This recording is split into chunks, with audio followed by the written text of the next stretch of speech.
Shalom Jemaat GKA Gloria yang terkasih. Kami menyambut Bapak, Ibu, Saudara yang baru bergabung dengan kami dimanapun Anda berada. Baik di Surabaya, di seluruh Indonesia, ataupun di luar negeri. Saat ini kita dipersatukan dalam kasih persaudaraan Tuhan Yesus Kristus. Tuhan Yesus yang memanggil kita untuk beribadah. Selamat beribadah.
Shalom jemaat yang terkasih dalam Kristus, selamat pagi. Kita bersyukur bahwa setiap dari kita telah dipanggil Allah untuk datang menyembahnya pada pagi hari ini. Biarlah Roh-Nya yang kudus menolong kita untuk menenangkan diri, berdiam diri di hadirat-Nya yang maha kudus. Mari kita bersaat teduh bersama-sama.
Pertolongan ibadah kita pada hari ini adalah dalam nama Tuhan Allah, pencipta langit, bumi, dan segenap isinya.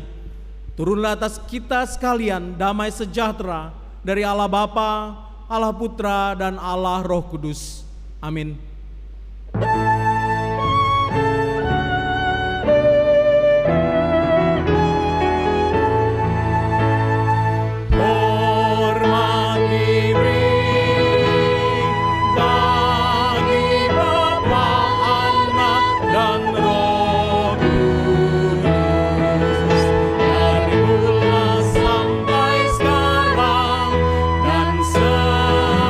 Seterusnya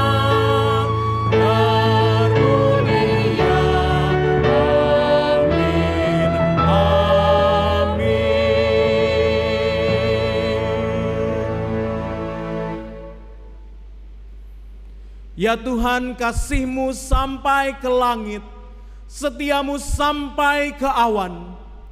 Keadilan-Mu adalah seperti gunung-gunung Allah, hukum-Mu bagaikan samudera raya yang hebat. Betapa berharganya kasih setia-Mu ya Allah. Anak-anak manusia berlindung dalam naungan sayap-Mu. Terpujilah Tuhan yang maha mulia.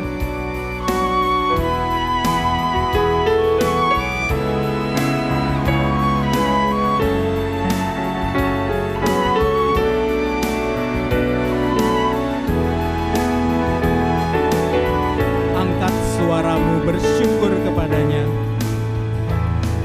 Bersyukur Tuhan, oh ku puji nama-Mu.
Mari kita bersatu di dalam doa. Tuhan Allah kami, Engkau Allah yang kemuliaannya mengatasi langit. Engkau Allah kemuliaannya yang kami dapat lihat melalui karya ciptaan-Mu, melalui karya pemeliharaan-Mu dalam hidup kami. Bahkan tidak hanya itu, ya Allah, Engkau begitu mengasihi anak-anak-Mu. Engkau memberikan anak-Mu yang tunggal, Tuhan Yesus Kristus, untuk turun ke dunia, menjadi sama dengan manusia, dan menggenapi rencana penebusan kami dari dosa-dosa kami. Naik ke kayu salib, menderita dan mati di sana, untuk membayar semua hutang dosa kami. Tidak hanya itu saja, Engkau bangkit, menang, mematahkan kutuk dosa itu, sehingga kami semua, ya Tuhan, dimampukan untuk hidup pula berkemenangan.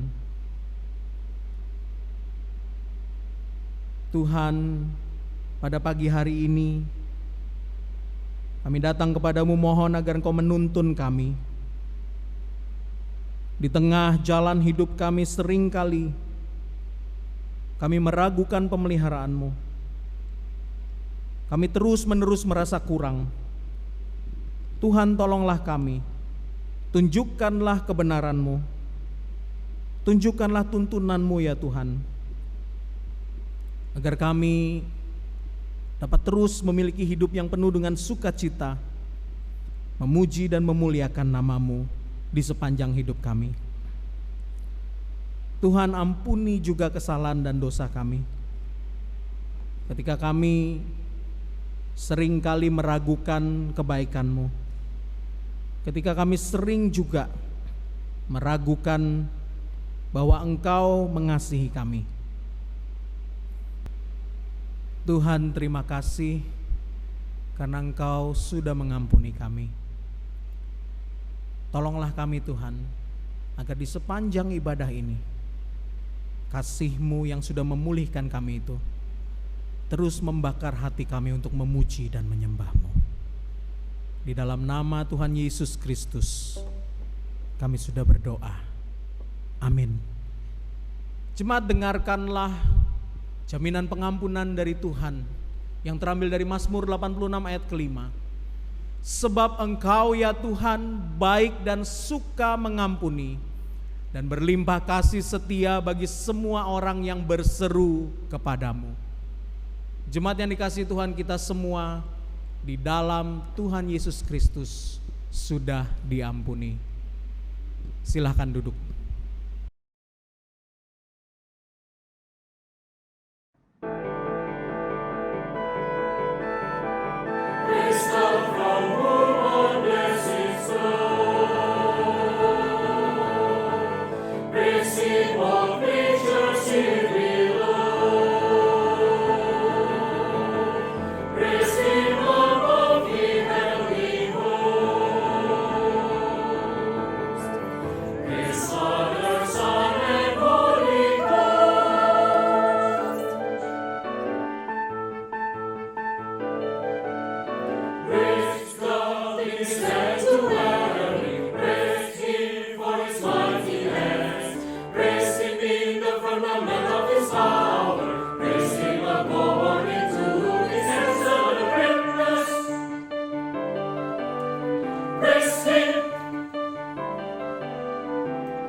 Praise Him, sebuah pujian yang sangat indah sudah dibawakan oleh Gloria Virtual Choir.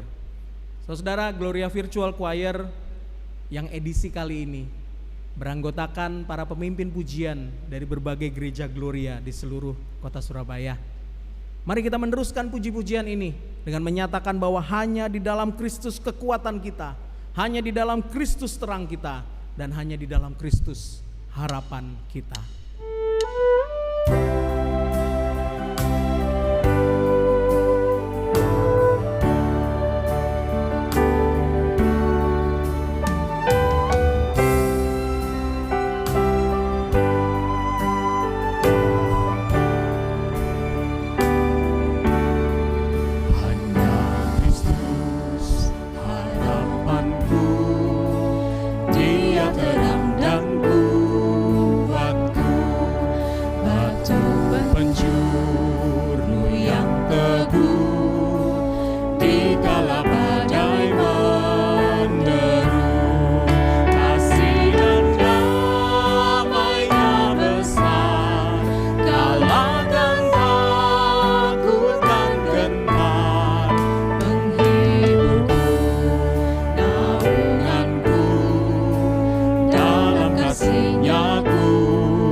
Menjadi manusia, datang selamatkan umatnya, walau dihina dicerca, sampai dia mati di salib, menanggung murka ilahi, semua dosaku ditebus.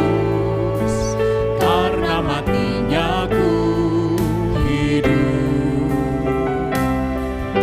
Karena Kristus mati, kita semua dihidupkan. Karena Kristus bangkit, kita memiliki kemenangan. Karena Dia yang terbaring di sana di makam yang gelap, kita memperoleh terang. Terbaring di makam gelap, tubuh sang terang dunia, hingga tiba hari mulia, dari kubur dia bangkitlah, bersama Yesus yang menang, dosaku hilang sengatnya, dia milikku, ku miliknya, ditebus dalam darahnya.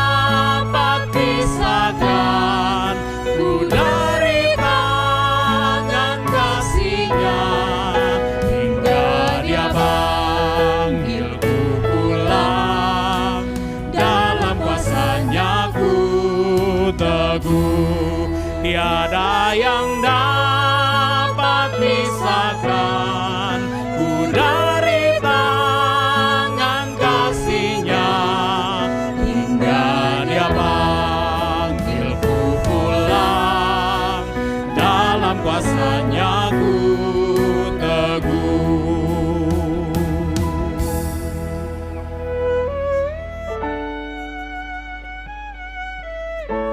Kristus cukup bagi kita.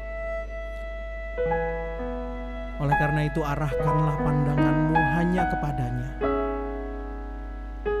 Arahkanlah pandanganmu hanya kepada Yesus, kepada wajah-Nya yang mulia.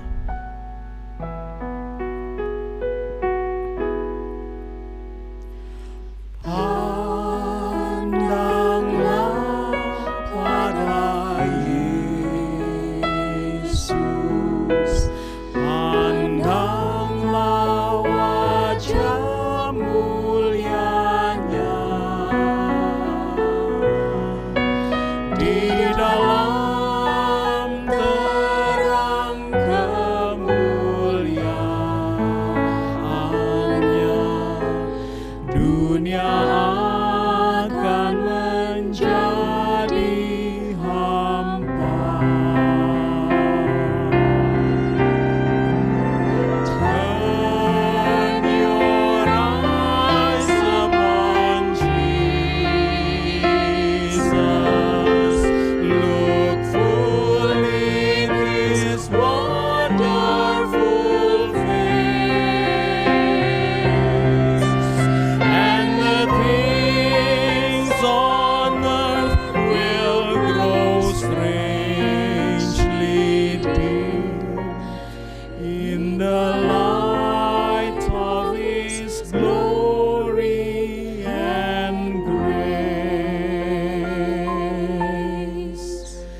Di dalam terang kemuliaan-Nya, dunia akan menjadi hampa.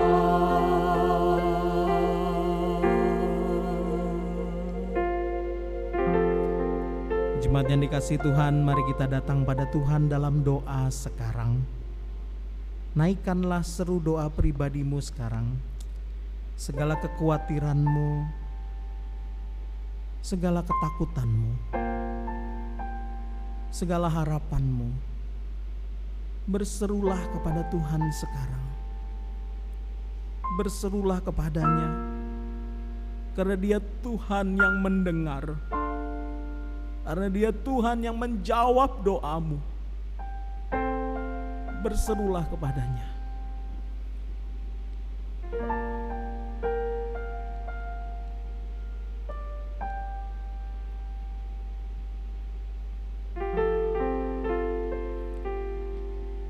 Tuhan, kami sungguh bersyukur karena kami memiliki Tuhan yang tidak jauh dari kami.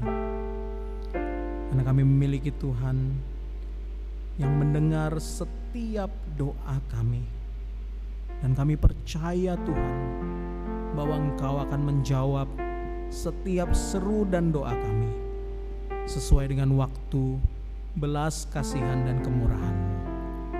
Tuhan, inilah doa anak-anak-Mu. Dimanapun mereka berada, mereka berseru. Tuhan, dengarkanlah.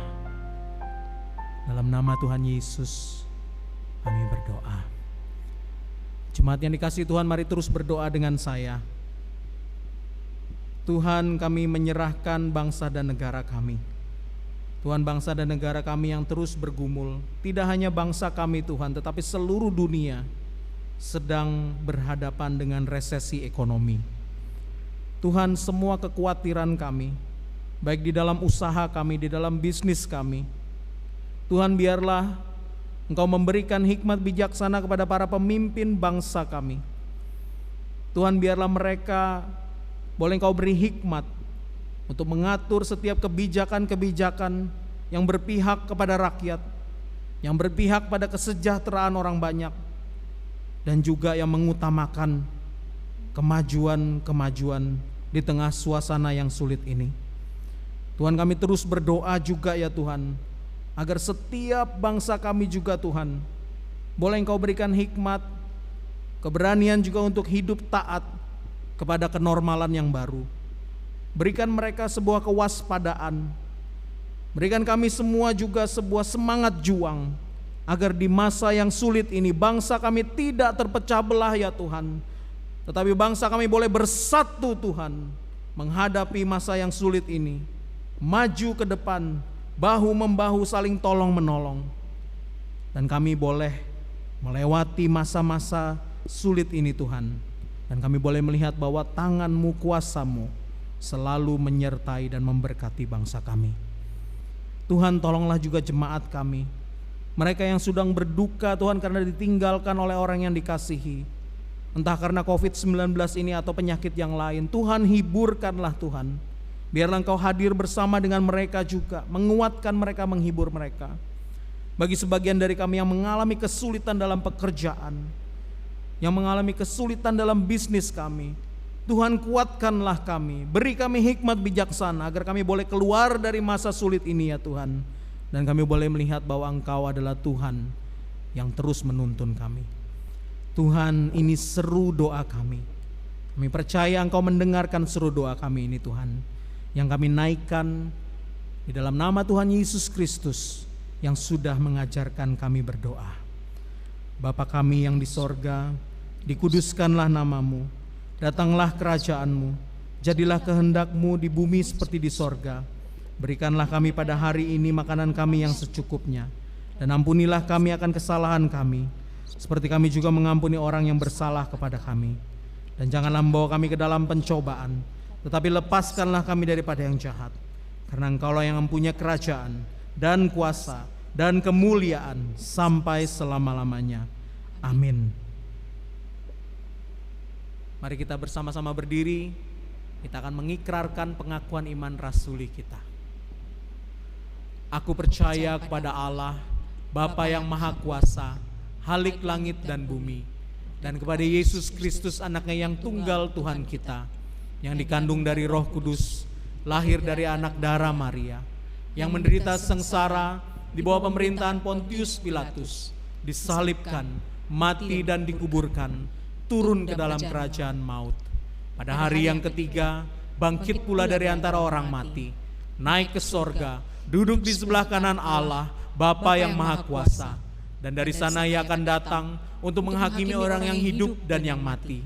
Aku percaya kepada Roh Kudus, gereja yang kudus dan am, persekutuan orang kudus, pengampunan dosa, kebangkitan tubuh, dan hidup yang kekal. Amin. Jemaat silakan duduk. Saudara, belajar mencukupkan diri adalah dimulai dengan menyadari bahwa Tuhan menyertai kita dan tidak pernah meninggalkan kita. Oleh karena itu mari kita mempersiapkan hati kita sebelum kita mendengarkan firman Tuhan. Kita menyatakan dengan penuh iman bahwa bersama dengan Bapa kita akan melewati semua masalah dalam kehidupan ini.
bagiku.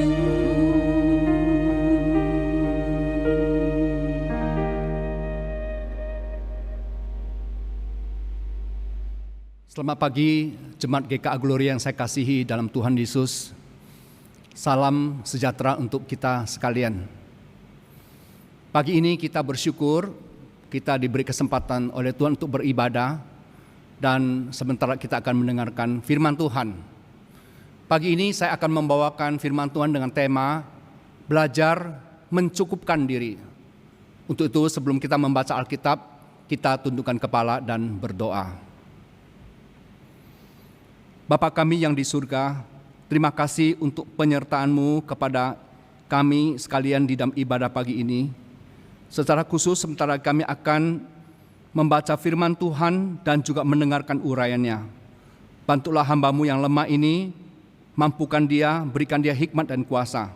Terima kasih Tuhan, inilah seru doa kami, demi nama Tuhan Yesus kami berdoa. Amin.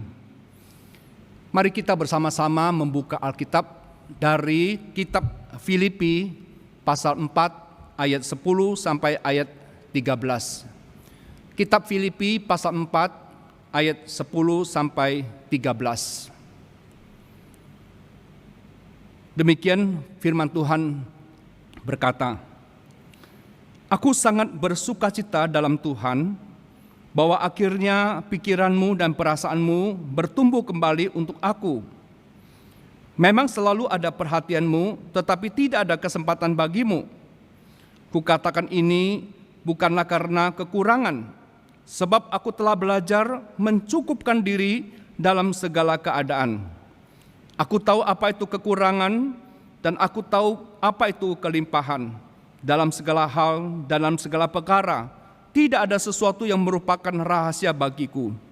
Baik dalam hal kenyang maupun dalam hal kelaparan, baik dalam hal kelimpahan maupun dalam hal kekurangan. Segala perkara dapat kutanggung di dalam Dia yang memberi kekuatan kepadaku." Demikian pembacaan firman Tuhan pagi ini. Selasa 28 Juli tahun 2020, Pengadilan Malaysia memvonis Najib Razak, mantan Perdana Menteri Malaysia, dengan hukuman penjara 12 tahun dan denda 718 miliar rupiah. Najib Razak dinyatakan bersalah karena telah merugikan uang negara sebanyak 65 triliun. Aset Najib Razak yang disita oleh negara lebih dari 4 triliun. Di dalam 6 rumah yang ia miliki ditemukan uang-uang asing yang kalau dikurs sebanyak 400 miliar rupiah. Maka dia dijuluki manusia 400 miliar. Demikian juga ada banyak batangan-batangan emas. Ada 400 jam tangan, di mana banyak sekali koleksi-koleksinya. Misalnya ada Rolex Collection, ada Lamborghini Collection. Demikian juga ditemukan tas tangan sebanyak 567 buah. Dan satu tas tangan ada yang seharga 4,5 miliar rupiah. Bapak Ibu sekalian, saya percaya ketika Najib dan istrinya melihat semua harta yang mereka kumpulkan selama ini disita dan dibawa pergi, hati mereka pasti perih, sedih dan hancur. Betapa sia-sia usaha mereka, seperti panas setahun dihapuskan oleh hujan sehari. Demikianlah kita belajar kebenaran ini, bahwa keserakaan dan hati yang tidak pernah puas dengan apa yang telah dimiliki oleh seseorang adalah sumber malapetaka dan kejatuhan manusia. Ketamakan atau kerakusan manusia, ada orang yang menggambarkan seperti seekor ular yang mau menelan seekor gajah. Hati-hati jemaatku yang terkasih, jikalau hari ini ketamakan dan kerakusan dan hati yang tidak pernah puas sedang menguasai hatimu. Maka di masa pandemi yang sangat menyusahkan hidup umat manusia ini, saya mengajak saudara-saudara untuk belajar satu kebenaran, yakni belajar mencukupkan diri. Di dalam Filipi pasal 4 ayat 10, Paulus menulis demikian, "Aku sangat bersukacita dalam Tuhan, bahwa akhirnya pikiranmu dan perasaanmu bertumbuh kembali untuk aku. Memang selalu ada perhatianmu, tetapi tidak ada kesempatan bagimu." Ayat 11, "Kukatakan ini bukanlah karena kekurangan, sebab aku telah belajar mencukupkan diri dalam segala keadaan." Bapak Ibu sekalian, Filipi pasal 4 ayat 10 dan 11 adalah ungkapan rasa syukur Paulus kepada jemaat Filipi yang amat memperhatikan kesejahteraan hidupnya. Waktu itu Paulus ada di penjara di Roma. Jemaat Filipi mengutus Epafroditus membawa pemberian kasih itu. Nah, sekarang kita lihat sukacita Paulus bukan pada pemberian kasih itu sendiri, di mana pada saat itu sepertinya dapat memenuhi kebutuhan Paulus. Tetapi sukacita Paulus lebih kepada kasih jemaat Filipi itu sendiri. Paulus menggunakan frasa tidak ada kesempatan bagimu. Maksudnya apa? Kata kesempatan ini di dalam bahasa Yunani adalah kairos, artinya saat yang tepat. Rupanya jemaat Filipi ini telah berulang kali ingin mengirimkan pemberian kasih itu kepada Paulus, tapi tidak ada kesempatan. Dan pada saat ada kesempatan, mereka segera mengutus Epafroditus bertemu dengan Paulus. Tetapi seandainya toh jemaat Filipi tidak mengirimkan pemberian kasih itu, Paulus juga tetap akan bersukacita. Kenapa? Ini rahasianya. Karena Paulus telah belajar mencukupkan diri dalam segala keadaan. Di dalam Filipi pasal 4 ayat 12, Paulus menulis demikian, "Aku tahu apa itu kekurangan dan aku tahu apa itu kelimpahan.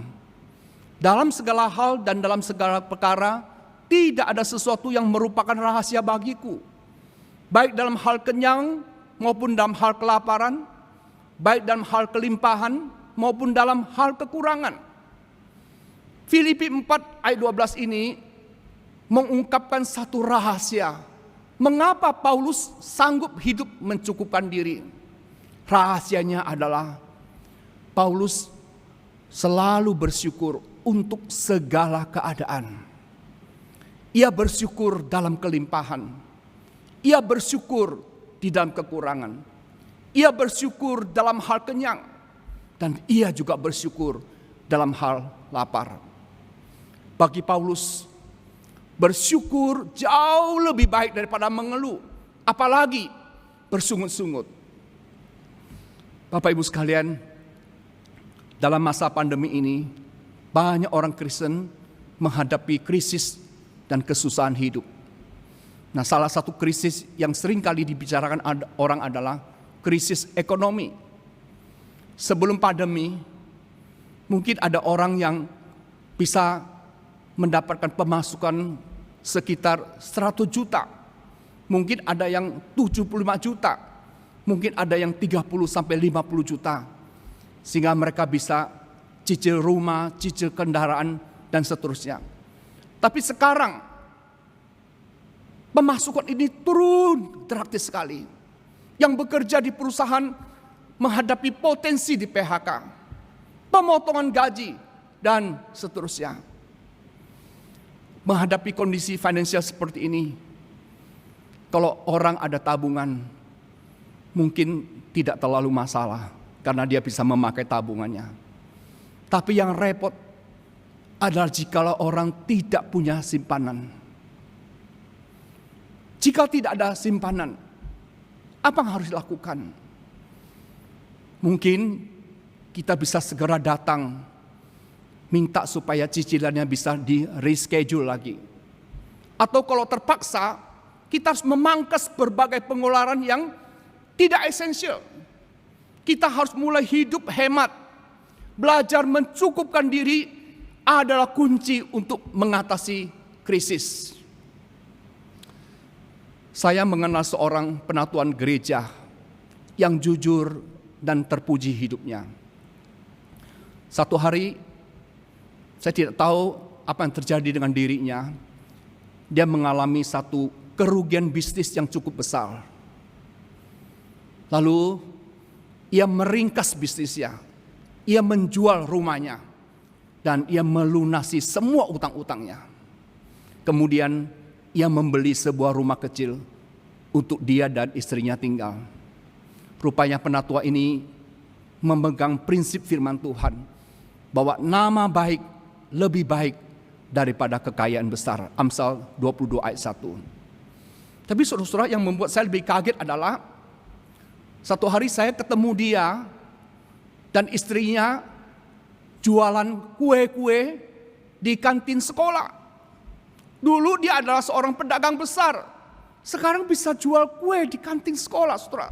Satu perbandingan yang jauh sekali, saudara. Dan kemudian istrinya berkata untuk membuat kue-kue itu, saudara, ia harus bangun jam 3 pagi menyiapkan dagangannya. Tapi penatua ini berkata, walaupun hidup mereka berat, tapi mereka lega. Kenapa? Mereka tidak ada utang sama orang. Mereka bisa menikmati apa yang mereka lakukan. Mereka tidak takut untuk hidup sederhana.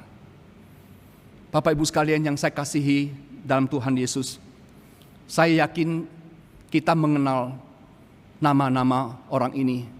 Jeff Bezos, Bill Gates, Warren Buffett, Mark Zuckerberg.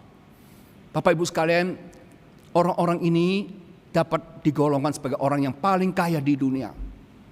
Misalnya Jeff Bezos, dia mempunyai kekayaan 113 miliar US dollar. Tapi kalau kita melihat gaya hidupnya sangat sederhana sekali. Dia hanya menggunakan Honda Accord, perabot ruang kerja yang terdiri dari meja kayu dan karpet kotor. Bill Gates mempunyai kekayaan 96,5 miliar US dollar. Tapi dia cuma pakai jam tangan 10 US. Dia seringkali kedapatan antri beli burger, soda, atau kentang goreng. Kemudian ada Mark Zuckerberg yang mempunyai kekayaan 87,8 miliar US dollar. Dan dia hanya memakai Honda Jazz seharga 300 jutaan. Pakai kaos oblong, belanja dengan istri tanpa bodyguard dan sopir pribadi. Lalu Warren Buffett punya kekayaan 82 miliar US dollar. Dia hanya tinggal di rumah seharga 500 jutaan. Mobil Cadillac 2014 seharga 670-an dan suka minum Coca-Cola. Saudara, orang-orang ini sebetulnya bisa menikmati, punya satu gaya hidup yang mewah, bisa karena mereka punya uang. Tapi mereka memilih hidup sederhana. Maka di sini saya bisa mengaminkan ada satu pepatah yang mengatakan biaya hidup itu murah. Kenapa? Karena kita satu hari makan paling-paling 3 kali, kalau kuat 5 kali. Tapi yang mahal itu gaya hidupnya. Gaya hidup itu, wah, itu tidak bisa diukur, saudara. Tapi di masa pandemi ini, mari kita sederhanakan gaya hidup. Mari kita belajar hidup sederhana. Lalu yang kedua, saudara, mengapa Paulus mau menjalani kehidupan mencukupkan diri? Nah, saudara, ada alasannya. Karena sasaran hidup Paulus di dunia ini adalah menghasilkan buah bagi Kristus. Di dalam Filipi pasal 1 ayat 21-22 dia berkata, karena bagiku hidup adalah Kristus dan mati adalah keuntungan. Tetapi jika aku harus hidup di dunia ini, itu berarti bagiku bekerja memberi buah.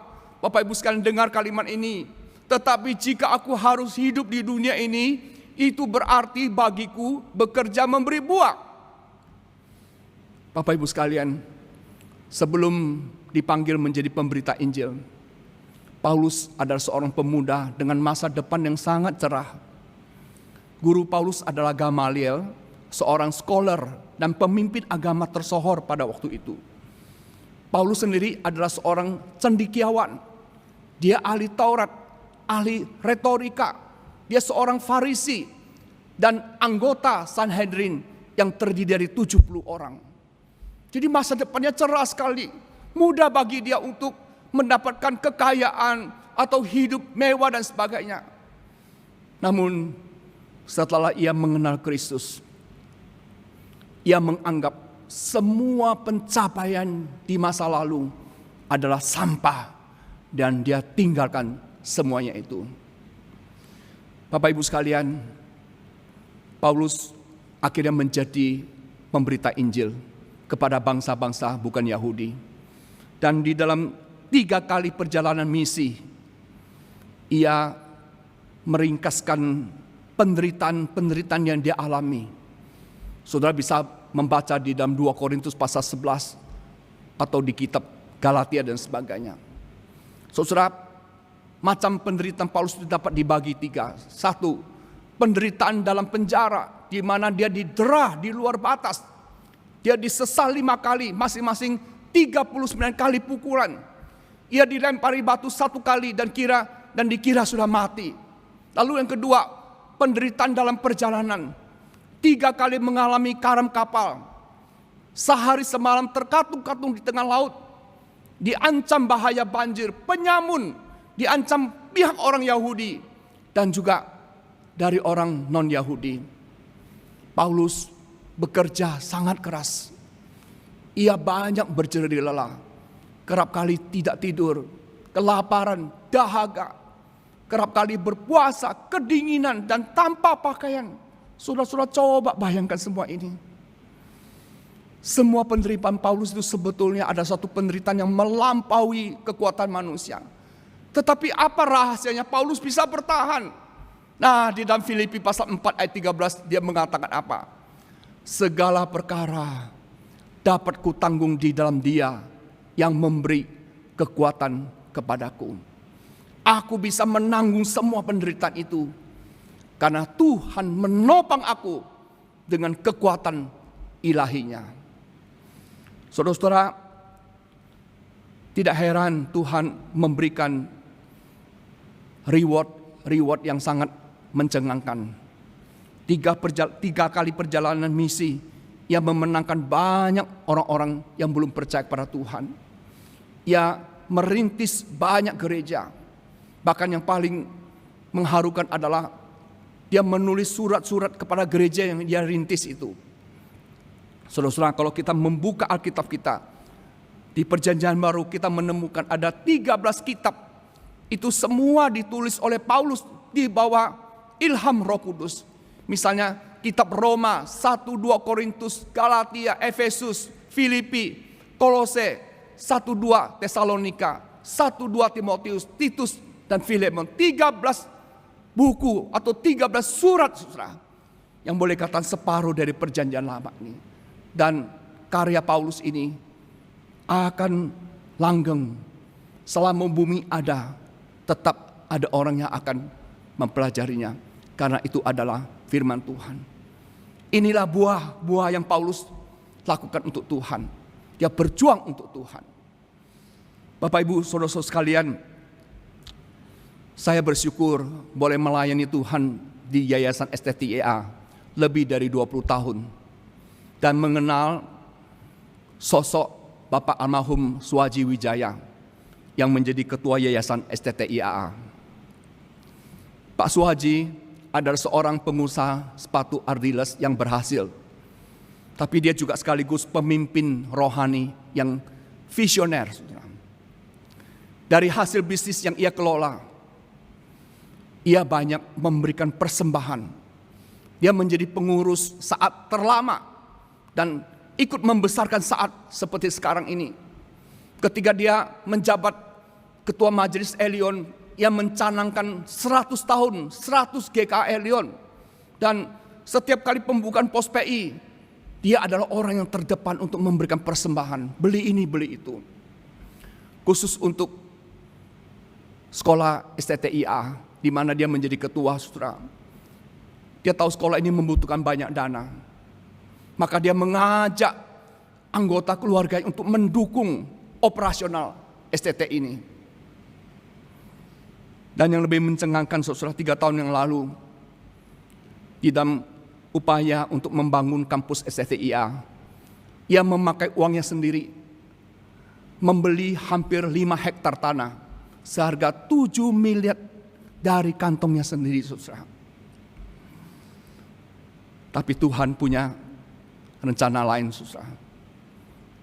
Kita tahu dia akhirnya sakit. 1 minggu waktu dia masuk rumah sakit, rekan kami pendeta Andreas menelpon dia. Tujuan utama adalah mendoakan dia, saudara. Tapi saat dia mendengar suara Andreas, saudara, dia langsung tanya, bagaimana pengurusan izin tanah itu? Apakah bisa segera dibangun?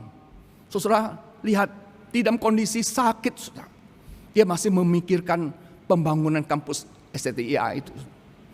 Bapak Ibu sekalian, di dalam rapat yayasan, acap kali kita ini merasa kecil hati karena banyak tantangan yang dihadapi oleh pengurus. Tapi beliau selalu berkata, jangan takut. Semua ini adalah pekerjaan Tuhan. Dia pasti tolong kita. Nah, saudara, satu kali saya sempat ngobrol-ngobrol dengan dia. Saya bilang, Pak Suwaji, kenapa Bapak begitu semangat untuk melayani Tuhan? Bapak tidak sayang-sayang memberi persembahan ini dan itu. Kenapa? Saudara, lalu dia berkata, di Muse, ada satu ayat di dalam Alkitab yang menjadi inspirasi bagi saya di dalam pelayanan. Yaitu di dalam Lukas pasal 2 ayat 49.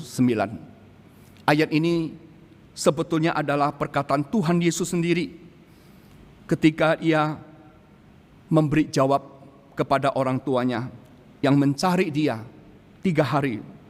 Setelah ketemu, mereka berkata demikian, "Nak, mengapa engkau berbuat demikian terhadap kami? Bapakmu dan aku dengan cemas mencari engkau." Jawabnya kepada mereka, "Mengapa kamu mencari aku? Tidakkah kamu tahu bahwa aku harus berada di dalam rumah Bapakku?"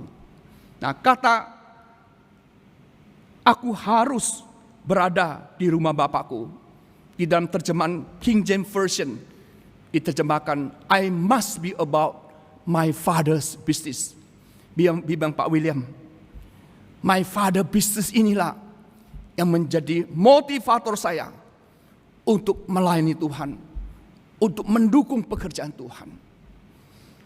Bapak Ibu sekalian, pada hari dia meninggal dunia, pada hari dia kebaktian tutup peti, lalu penghiburan sampai malam memorial service, banyak orang yang menangis, banyak orang yang kehilangan dia, saudara.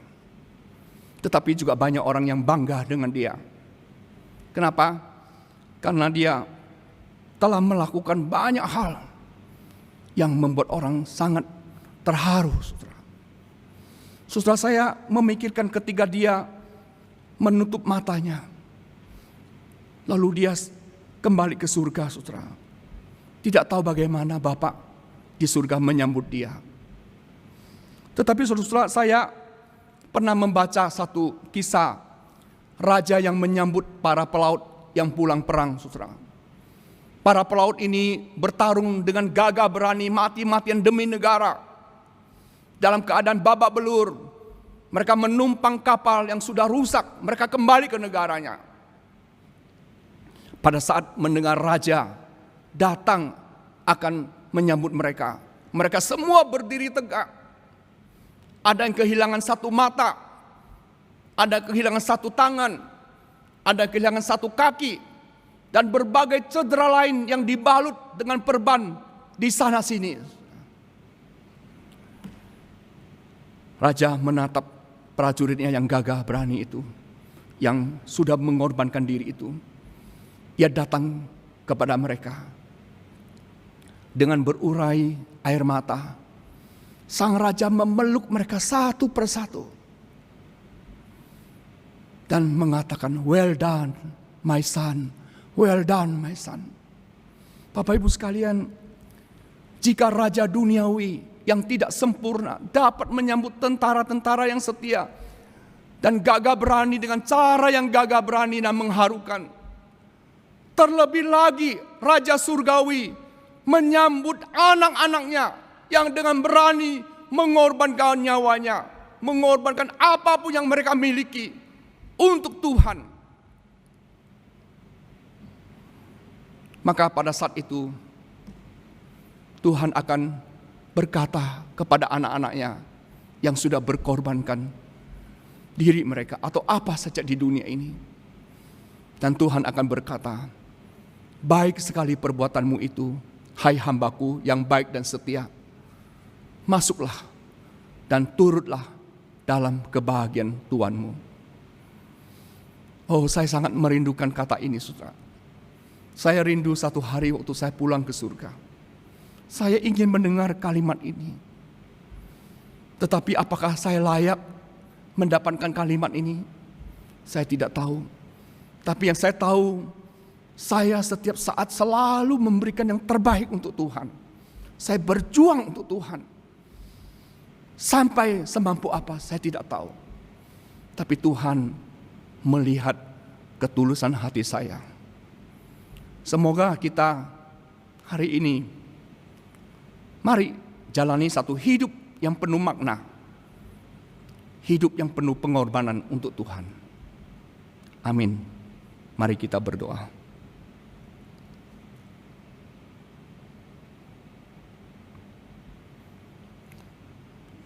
Bapa di dalam surga, terima kasih untuk firman-Mu pagi ini.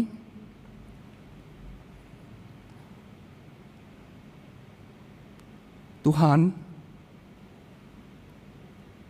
di dunia ini penuh dengan kesulitan, apalagi ketika kami menghadapi masa pandemi ini. Acap kali karena kesulitan itu membuat kami tidak bisa berpikir untuk Tuhan, berkorban bagi Tuhan. Karena kami sibuk dengan diri kami, ya Tuhan. Namun, jika di antara kami, meskipun di tengah-tengah kesusahan ini, tetap ingat Tuhan, tetap berkorban bagi Tuhan, maka pada saat kami bertemu dengan Engkau, Engkau akan menyambut kami dan berkata, "Masuklah hambaku yang setia, turutlah bersama-sama dengan orang kudus, nikmatilah kebahagiaan ini." Terima kasih Tuhan, dengarkan doa kami. Demi nama Tuhan Yesus kami berdoa. Amin. Puji nama Tuhan. Mari kita bersama-sama tidak hanya mendengarkan firman Tuhan tapi juga menaatinya. Mari kita bersama-sama belajar mencukupkan diri di dalam Tuhan. Sebagai respon akan firman Tuhan, mari kita juga mengungkapkan syukur kita kepada Tuhan dengan memberikan persembahan kita. Kita dapat memberikan persembahan dengan scan QRIS atau transfer ke rekening BCA gereja masing-masing. Setelah selesai memberikan persembahan, kita akan bersama-sama menyanyikan KPPK 50, Hitung Berkat-Mu.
Mari kita membawa persembahan kita dalam doa.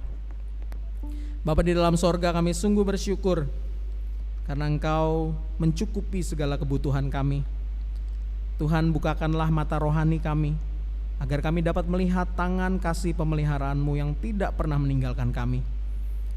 Bersama dengan doa ini juga Tuhan, kami membawa harta duniawi yang kami persembahkan kepadamu sebagai wujud rasa syukur kami.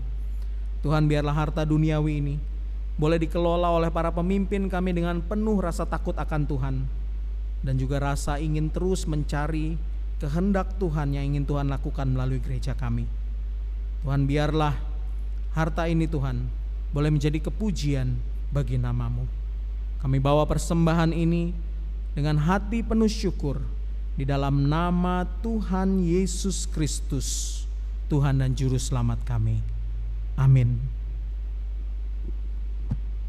Kita akan mengembalikan segala puji, hormat, dan kemuliaan kepada Allah Tritunggal.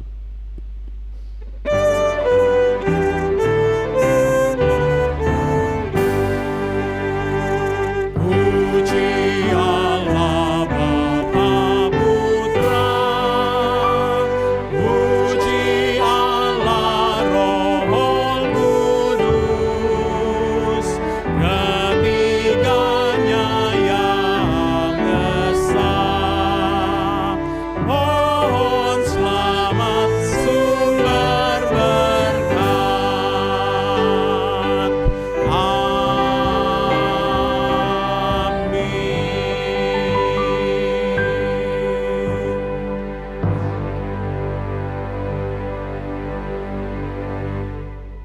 Bapak Ibu sekalian, mari kita bersama-sama mengarahkan hati kita dan pikiran kepada Tuhan dan menerima berkat daripadanya. Kasih dari Allah Bapa yang kekal dan sempurna, anugerah yang berlimpah-limpah dari Tuhan Yesus Kristus, pertolongan dan kekuatan dari Roh Kudus menyertai kita mulai hari ini dan seterusnya, bahkan sampai selama-lamanya. Amin.